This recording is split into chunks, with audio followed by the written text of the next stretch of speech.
Você que acompanha a gente vai ficar sabendo de um assunto agora que é extremamente complicado para se tratar, porque tem gente que tem pesadelos normalmente, né, Dani? Mas o terror noturno é pior do que os pesadelos e, nossa, incomodam demais, principalmente o sono das crianças. A gente tem convidados para falar sobre isso, mas antes tem uma reportagem legal da Ana Paula Abrão, né, Dani? Exatamente. A nossa repórter Ana Paula Abrão, ela foi no Instituto do Sono do interior de São Paulo saber um pouco mais sobre o chamado terror noturno. E daqui a pouquinho a gente conversa com os nossos convidados para a gente poder entender melhor esse assunto. Acompanhe essa matéria.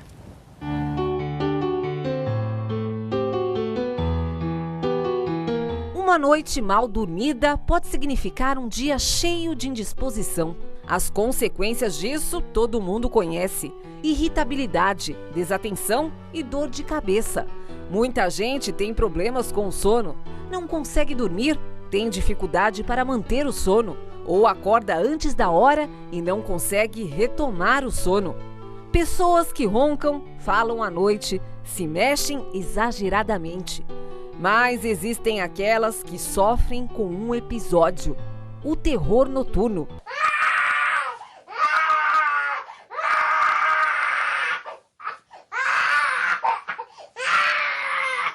Esse distúrbio é mais comum em crianças. Durante o sono, elas costumam gritar ou chorar e parecem ter medo, como se estivessem reagindo a um pesadelo.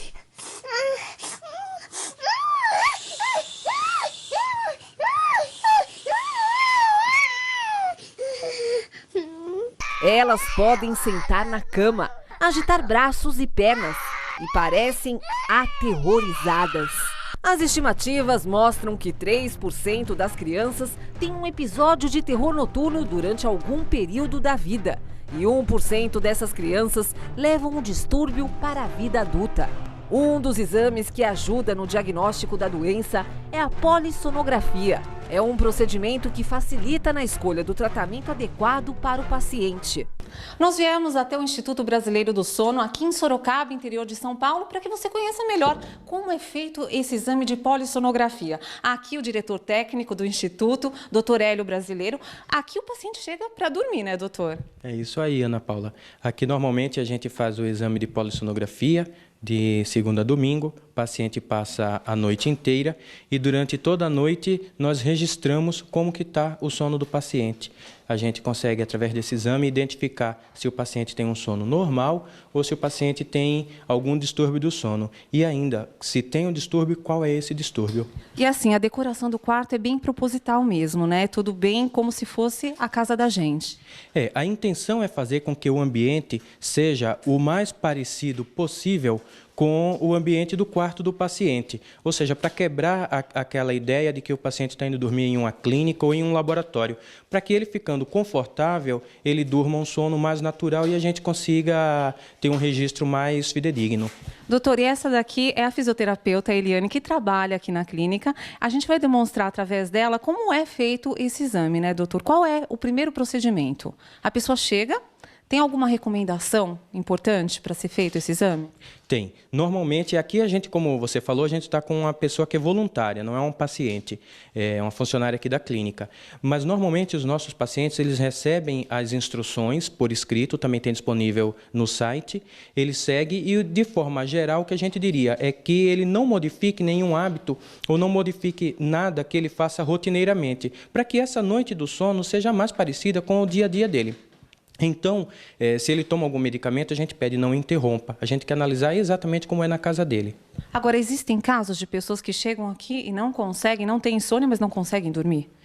Olha, se você quer saber, é muito mais comum o oposto. Muitos pacientes, eles têm medo de vir fazer o exame no laboratório porque acham que não vão dormir nada. Inclusive, alguns insônias, alguns pacientes que têm insônia, quando eles vêm dormir no laboratório, eles dormem muito melhor do que o sono em casa. No caso da Eliane, ela não tem o terror noturno, que inclusive é mais frequente em crianças, né, doutor? Mas existem adultos que têm esse distúrbio? Sim, é possível. O terror noturno é um distúrbio muito mais comum em crianças. Agora, 1% dos adultos podem manter esses episódios durante a vida. Então, apesar de ser uma doença mais comum em criança, ele pode ocorrer em adultos também. Como é que vocês conseguem detectar que a criança não tem um pesadelo, mas sim tem esse episódio que é o terror noturno? Isso é uma pergunta muito interessante, porque a rigor, olhando, é muito parecido. Mas uma dica muito importante é que o terror noturno, ele ocorre numa fase de sono que habitualmente ocorre mais na primeira metade da noite, é o sono não REM. Enquanto que o pesadelo ocorre no sono REM, que ocorre mais na segunda metade da noite. Assim sendo, se aquele episódio está na primeira metade da noite, quem vê o episódio provavelmente está vendo um terror noturno. Se na segunda metade, um pesadelo. Mas através da polissonografia, ao se olhar o eletroencefalograma, que é um dos itens que é captado durante o exame, a gente consegue dizer se esse paciente está em uma fase de sono em que ocorre pesadelo, ou se está em outra fase do sono na qual ocorre o terror noturno. A polissonografia precisa para isso. Agora, doutor, existe uma causa? Por que a criança tem, normalmente, esse episódio? Para eu falar para você uma causa específica, não. Mas eu posso falar para você que tem fatores predisponentes. Por exemplo, a alteração de temperatura. Quando a criança está gripada, quando a criança está com febre, é mais fácil ter episódios de parassonia como um todo, entre elas o terror noturno. Se a criança teve um dia com muitas emoções, sejam positivas ou negativas, por exemplo, emoção positiva, uma festa de aniversário, ou negativa, algum problema na escola, é mais comum de ter o terror noturno como todas as outras parassonias. E também a gente tem algumas doenças do sono que predispõe à parassonia. A apneia do sono pode ser um fator que desencadeie o terror noturno também. Agora, no caso, ali as técnicas estão colocando os eletrodos, né? Ela vai ficar durante todo o sono com esses eletrodos, né, doutor? O paciente, quando ele vem, a gente monta na forma como a gente está montando aqui na Eliane, fisioterapeuta, a voluntária. Mas a diferença é que o paciente deita, dorme com toda essa monitorização. E o sinal obtido com esses fios aqui embaixo, esses sinais são enviados lá para a sala de controle e fica tudo registrado em computador. E com esse registro, no dia seguinte, é possível se analisar tudo o que ocorreu durante o sono. Inclusive imagens. No caso de terror noturno, é muito importante a gente colher a imagem da criança. A gente fica com a imagem gravada no HD do computador para que depois a gente possa assistir e confirmar de fato que naquele instante em que estava numa fase do sono em que ocorre o terror noturno, ocorreu o episódio na imagem, no filme, eles estão ao mesmo tempo e confirma que é o terror noturno. Bom, e o doutor já me disse que toda essa instalação dos eletrodos dura cerca de 20 minutos. Ali a câmera de monitoramento, olha só, onde o paciente vai ser monitorado durante toda a noite, né, doutor? Isso aí. Ele vai ser acompanhado pelas técnicas de polissonografia, elas vão ter constante visão do que está ocorrendo aqui no quarto, bem como, se for o caso, se for necessário, filmar a imagem que ela está acompanhando lá em cima. Bom, é importante dizer que essa polissonografia, a gente está falando hoje do terror noturno, mas ela pode detectar outros distúrbios do sono, né? Como, doutor? Por exemplo, ela é muito importante para o diagnóstico do ronco, da apneia do sono, é muito importante para o caso de insônia, para avaliar o que pode estar causando a insônia. Ela é muito importante para outras parassonias, como pesadelos, é importante para o diagnóstico da narcolepsia, que é uma doença que causa muito sono, é importante para o diagnóstico dos movimentos periódicos de pernas ou síndrome de perna inquieta. Ele é um exame completo para se avaliar a qualidade do sono. Doutor, por que é importante os pais que perceberem esses sintomas nos filhos levarem, então, para eles se submeterem a esse exame? O importante de se fazer esse exame é diagnosticar, de fato, qual que é o problema, se realmente é ou não o terror noturno, é pesadelo, é terror noturno, e dessa forma fazer o tratamento adequado. E qual é o tratamento, doutor? O tratamento, resumindo, seria ou algumas mudanças de hábitos, algumas orientações, ou em casos mais acentuados, mais severos, o tratamento com medicação. Para identificar se o seu filho sofre com um distúrbio do terror noturno, preste atenção para os sintomas. Despertar abrupto do sono, fisionomia de pavor, impossibilidade de confortar a criança. O paciente não se lembra do ocorrido.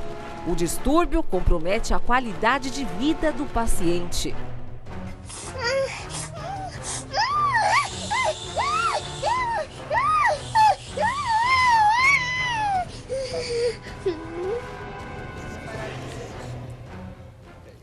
É aterrorizante, né? E nós vamos saber mais detalhes sobre isso, mas antes, Dani, vamos para as ruas, porque tem muita gente que não sabe o que é esse transtorno, Exatamente. o que é o terror noturno, e nós vamos saber se as mães podem reconhecer. Você acha que a maioria sabe? Eu acho que acredito que não, viu, Keila? também É um acho que não. assunto que às vezes a pessoa é um desconhecido, é um Acho que assunto muita gente pensa que é desconhecido. pesadelo, né? Acho que é pesadelo. Bom, vamos ver o que as pessoas estão achando. Aí a gente já volta para conversar com os nossos convidados, olha só.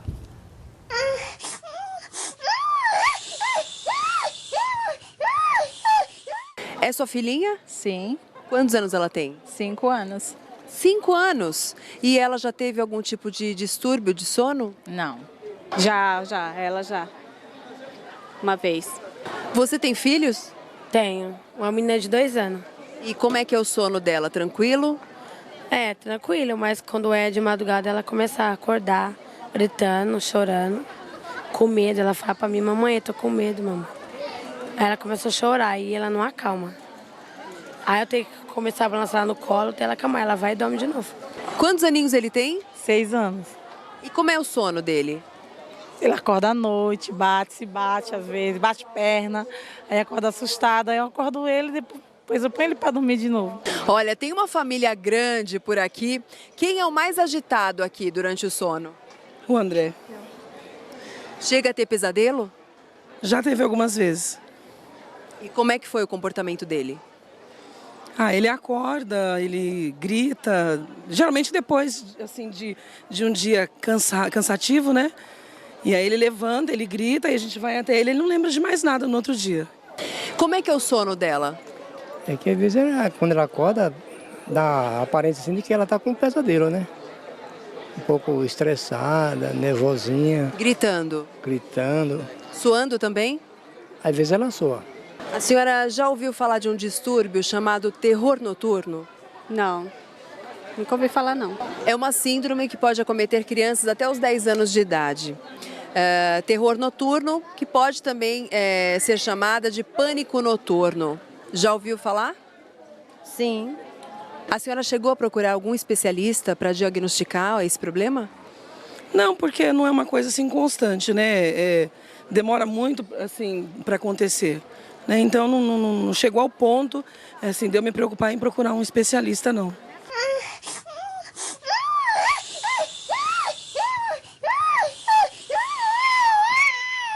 Tem muitas mães que identificam o problema, mas não sabem que é o transtorno e também não sabem que tem tratamento. O doutor Moisés Schenchinski está aqui, é pediatra, vai conversar com a gente sobre isso.